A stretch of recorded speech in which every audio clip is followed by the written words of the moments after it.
Hello, everyone, and welcome here to Spirit of Truth Church for this talk on critical theory, origins, and primary thinkers in the movement.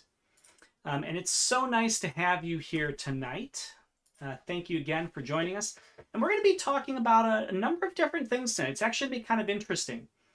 We're going to be talking about a slew of different people who all have contributed ideas that the contemporary critical theory has sort of incorporated. We're going to be talking about some areas where they disagree with each other. And then I'm going to be providing a little bit of my own sort of background in terms of how this stuff works in the academy, how people actually think about this, why things like Marxism and critical theory are so seductive to people, why these ideas really latch on, and also about how essentially the cure they offer is actually worse than the problem they're trying to solve. And I kind of liken it to this. We can recognize the problems that we're going to talk about today, but their cure is essentially like drinking nuclear waste. I mean, it's going to destroy you. And that really is fundamentally their cure. And how they've sold people on that as a cure that works, that's an interesting piece of this. So with that, let's go ahead and get right into it in chat. And I do want to just make sure, okay, I don't think got anything right now. Yep, looking good. All right, so let's go ahead and take a look at the first part of what I want to hit on today. Okay, so origins. So in the book Critical Dilemma by Neil Shenby and Pat Sawyer, they start out this section and talk about three caveats. And they say that, well, we have to recognize that academic literature might very well differ from what people generally think about when they think of wokeness or woke theory. Okay? And they argue that, or I think this was even, I think they argue this, but I would even say this too, that contemporary critical theory is sort of like the New Age movement, right? The New Age movement is not this monolithic thing. There's a lot of different things that go into the New Age movement, and different people believe different things. And so it's not a singular movement, neither is critical theory. And we have to understand this because academia is not where most people are getting their critical theory from. It's actually mainstream media. Right? Mainstream media is promoting very much watered down base ideas that maybe were distilled from some academic sources, but that's how this thing's being promoted. It's people are not reading the top critical theory books. There are some who are, sure, but in terms of this thing getting out into the wider view of society, that's not how it's happening. Okay. Now they argue that there's a couple of critical key texts, if you will, on critical social theory. They argue that this one is Beyond Critique by Bradley Levinson, Critical Social Theories by Ben Agger, and Critical Social Theory by Craig Calhoun. And essentially what they say is that when we take a look at all of these things, all of this critical theory really is from the Frankfurt School. And at the Frankfurt School, they were big on critical pedagogy, and I'll go ahead and read a quote about that. Quote, critical theory forms the foundation for critical pedagogy. The notion of critical pedagogy, the concern with transforming oppressive relations of power in a variety of domains that lead to human oppression that we're working with, finds its origins in critical theory and evolves as it embraces new critical discourses in new eras. So let's go ahead and talk about this. At its heart, Marx, and we can go all the way back to Marx for this. At its heart, Marx essentially looked at the world in predominantly economic terms. And he essentially said, there are those with power, influence, finances, money, wealth, and there are those without. And no doubt about it, during his time, the stark contrast between the haves and have-nots, or the bourgeoisie and the proletariat, if you will, was pretty stark at that point in history. And so he recognized this, and he basically said, this is a problem. Because there's a real suffering that people are going through as a result of, he believed anyway, as a result of these power differentials. Now, I would argue there's a different thing going on here, but we'll talk about that in a moment. And he said essentially that the only way to move forward, the only way to free the people, and no, this was always framed in terms of freedom, to free the people, to set them free, to free them from oppression, would be to destroy the possibility of there being any difference. It would be to destroy the haves, have-nots, to level the playing field, okay? So that there was no one who owned the means of production or owned the property, but rather eradicate that, and then all of a sudden no one can own property, no one can own wealth, no one can own the means of their own production, and now everybody's on an even playing field.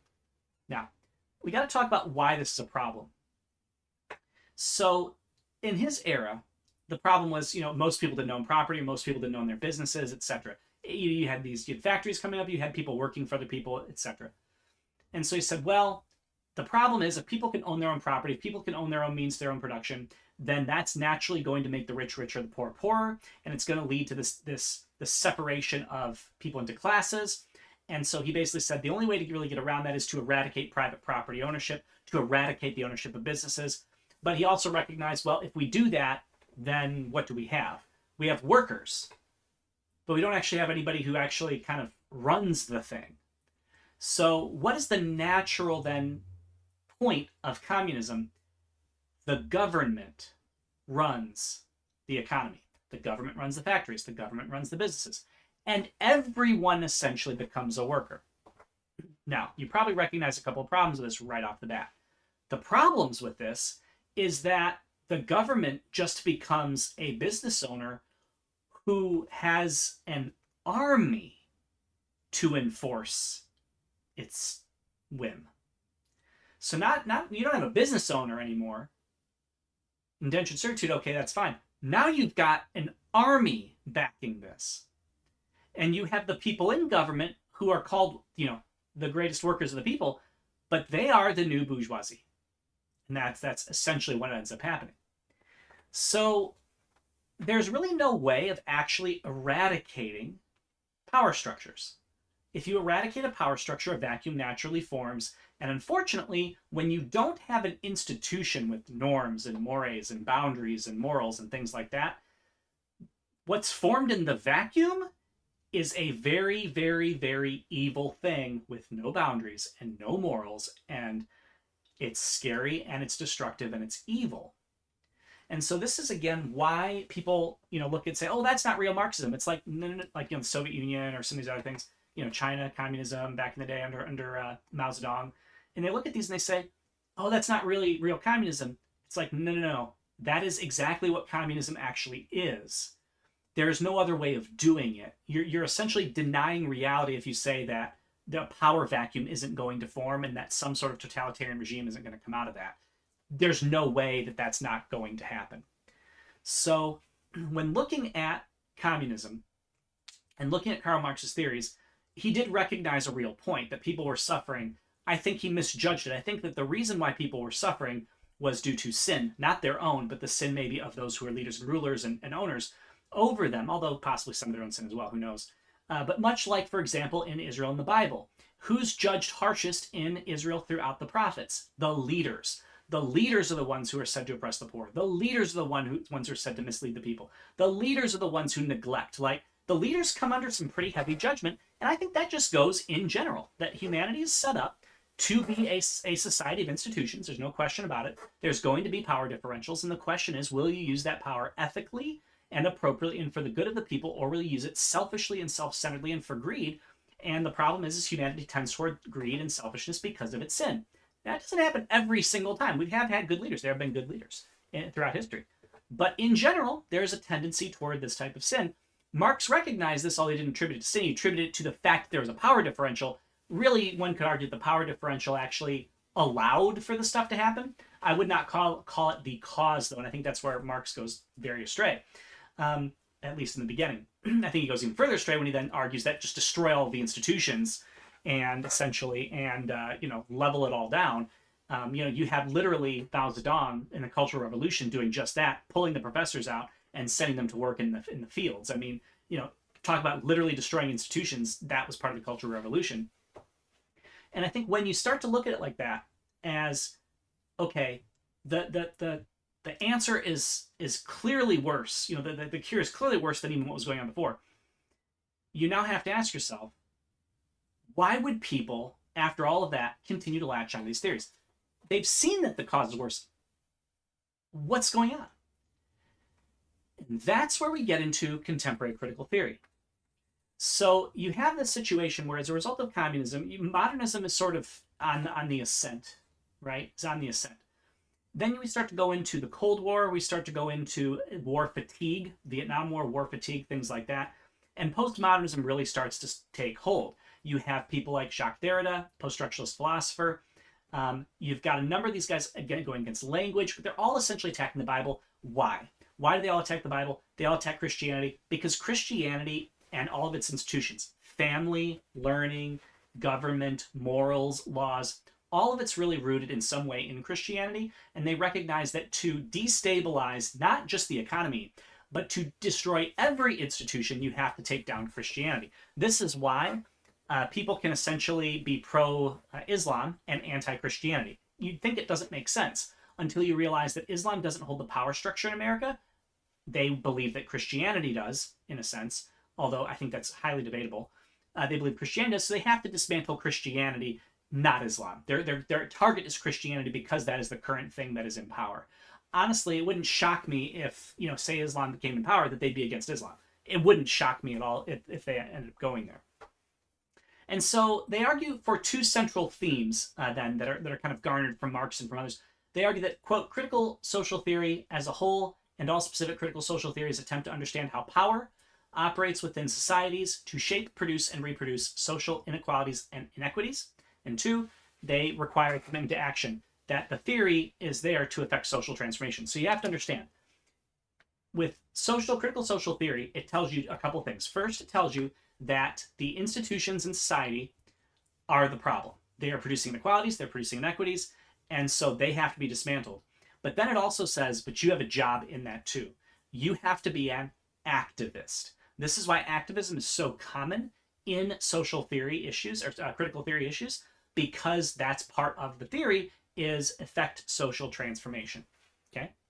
So that's why you see a lot of this activism. That's why you see people going out and doing things that seem very crazy at times, because they've been told this is what you have to do to see the change you want. Now, taking a look at some more scholars, we talked a little about Karl Marx. Again, he essentially said that history is a series of struggles between opposing social groups, and specifically those who control the means of production, right? So he viewed it very economically, very business-oriented. And he argued that history and technology are going to evolve so that essentially what's going to happen is the workers are going to take control. And when the workers take control, what that really means is the government takes control. And so he divided people into, again, the bourgeoisie and the proletariat, owners and workers. And here's the difference. Here's the difference between Marx and modern critical theories. In modern critical theories, it's not just the bourgeoisie, proletariat. It's not just the rich and the poor, the workers and the owners. It's everything. It's based on lines of race. It's based on lines of religion. It's based on lines of gender. It's based on lines of sexuality. In other words, it's ballooned out so that there's an oppressor-oppressee in literally every possible sector of life. In literally every sector of life. And this is going to get into intersectionality, which we'll talk about later. I just want to see if anybody's sent in the chat. Hi, by the way. Hope everybody's doing well tonight. Okay, so you've got Marx. And he basically argued that the base has to be overthrown to change the superstructure. That's also kind of interesting. He wanted the total leveling of things. Critical theory is interesting, though, because they recognize the superstructure influences the base and vice versa. So their goal is actually to infiltrate and dominate the ideologies in the institutions, not to just straight level all of them. Although they're going to argue for leveling things like family. They're going to argue for leveling things like Christianity, things like that they don't think they can actually change or reform. But in terms of academia, oh no, they just rather own the whole thing. In terms of government, they'd rather own the whole thing. In terms of business, they'd rather own them all, right? So, but again, this also leads into the riots where people are going and destroying businesses. It's a give and take. There's kind of the both and in some of these theories. All right, let's talk now a little bit about Antonio Gramsci. He was an Italian neo-Marxist. And he essentially kind of looked at the situation by these are all influential people in the critical theory movement, ideas, places where ideas came from. And he argued, or his question was, why are there so few communist revolutions? Well, there's a lot of good reasons for that, but he said that the reason is that the, quote, ruling class's values, norms, and ideologies had suffused culture and were then used to justify the economic, political, and social dominance of the bourgeoisie. So, he argued that there was a thing called a hegemony, which was an unquestioned dominance of conformist ideas that reproduced the given society. He said these included family, private property, and social hierarchy. In other words, the very things that we would say are institutions, he argues, and this is where you're going to get this from, the whole woke part of this, excuse me, he would argue that essentially people were unaware that these institutions were holding them down. They were unaware these institutions were oppressing them. They are unaware that these ideas are oppressing them, these morals are oppressing them. And so his goal partly was to awaken people to the reality that these were the things that were holding you back. And so cast off your chains in terms of all of these things that actually, we would argue, traditionally hold civilization together. Okay, you then have Paulo Freire, a Brazilian scholar. He worked in the realm of education and critical pedagogy, and he challenged the banking method of education. So what's the banking method of education? It's the idea that you go to a school, there's an authority who deposits knowledge into you, you imbibe that knowledge, you memorize it, and you pass that on. In other words, education is primarily a deposit of knowledge. And so what he wanted to do is elevate, quote, marginalized knowledges and alternative ways of knowing. He argued, quote, for the pursuit of educational practices beyond white Anglo-Saxon, middle-class, and heterosexual educational norms. Quote, elevating subjugated knowledges of women, minority groups, and indigenous groups. And so here again, you're going to see with him links to Black liberation theology and Latin American liberation theology. Stuff like this, like these very revolutionary theologies that try to stir and foment revolution. And what's interesting about this is, again, truth is not a matter of concern here. It's the idea of all of these beliefs that are fringe, and they're fringe precisely because the majority has basically said these are destructive, right? For the most part. And so he wants to elevate these things and get these things back in a society where, as we've seen today, they are indeed very destructive. And again, there's a connection between him and James Cone, who met at the World Council of Churches in 1973. Again, connection to Black liberation theology there. You then have Pierre Bourdieu, and he was concerned with the ways people acquire and maintain power in society, and he believed in cultural capital. And I'll say this is an interesting piece. He essentially argued that, as weird as it is, there's kind of a symbolic credit, he said, that you acquire it. It really is just social, though. And it basically signifies where you are in social standing in your social field. And he argued that all of society is essentially these fields, okay? And he argues that the most people who have the most cultural capital hold the power, and those with no cultural capital receive no such standing, are essentially marginalized and ultimately disenfranchised until they begin to learn and apply the rules of the game of the particular field in question. And he said this essentially explains even bullying in schools, kids bullying each other, to ostracism. I would argue cancel culture could be explained through this. And he argued that, quote, the goal was to change, quote, the ways of world making, the vision of the world, and the practical operations by which groups are produced and reproduced. So he's actually onto an interesting point here, which is this idea of cultural capital. And this is essentially why the church has been so reticent throughout history, and I'm talking about history, to allow heresies to just coexist, right? You're going to find that churches will exile people that they believe have heresy. They're going to sometimes execute people that are heretics. You're going to see this a lot in the church, and you're going to see this just in general in societies and in cultures and dictatorships and in monarchies and things like that, where essentially the fringe is ostracized. They're pushed out, they're ostracized. Now, here's the interesting thing.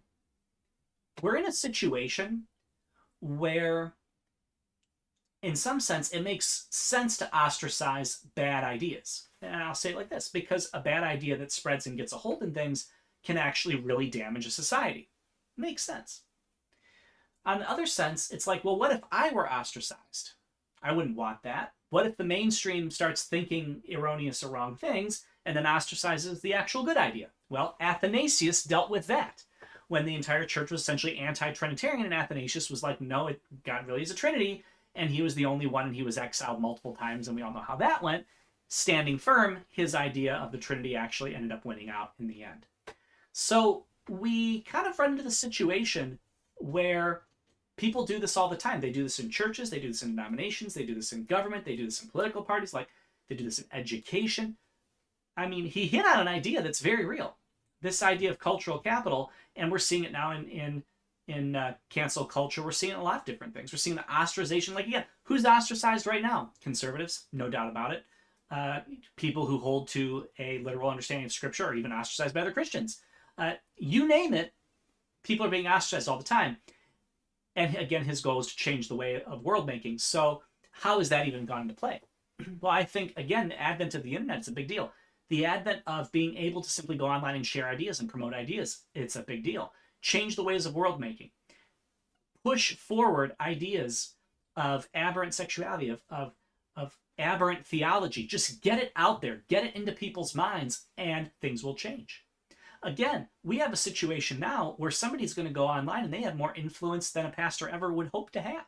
they've got 30 million followers. I mean, it's kind of unbelievable the ways in which information get disseminated now. And for the most part, Christianity is unable to, the Christian church, I should say, is unable to engage in those ways. So that's kind of interesting too. And then we have Michael Foucault, and his critical social theory is a mix of modernism and postmodernism. So here's the weird thing about critical social theory. It says that, well, okay, I'll say it like this. It rejects meta-narratives. It rejects understandings of the world that are universal, right?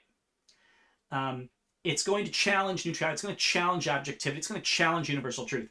But the weird thing about critical theory is it also promotes kind of its own view of truth. So it's like both modernist and postmodernist at the same time, because what's critical theory's truth? Their truth is there's oppressors and oppressed. Their truth is this is what you should do. You should be an activist. You should be an anti-racist. You should. Don't do this, don't do this, don't do that. You know, there's a lot of rules with critical theory, even though it's also simultaneously arguing for its own, you know, arguing all other theories are just relative. And so Foucault was skeptical of meta-narratives. He also hated the Bible as a source of truth. He believed that truth and power are linked to each other.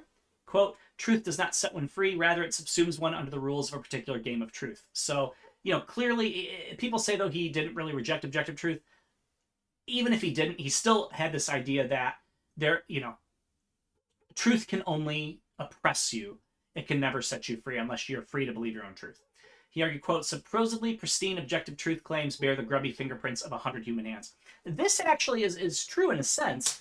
We look at theology, but we don't claim that theology is objective truth.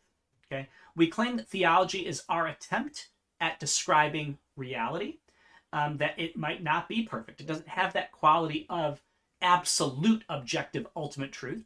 We would argue the Bible has that God has that, and our attempts in theology do need to be revised. They do need to be reconsidered. Now, the thing with theology is theology is not often wrong. The problem is theology often doesn't address everything it now needs to address given new social and cultural pressures and engagements. In other words, image of God was relatively underdeveloped theology until you have the transgender homosexuality movements. Now you need a more robust understanding of the image of God. Kind of interesting, actually, how that plays out.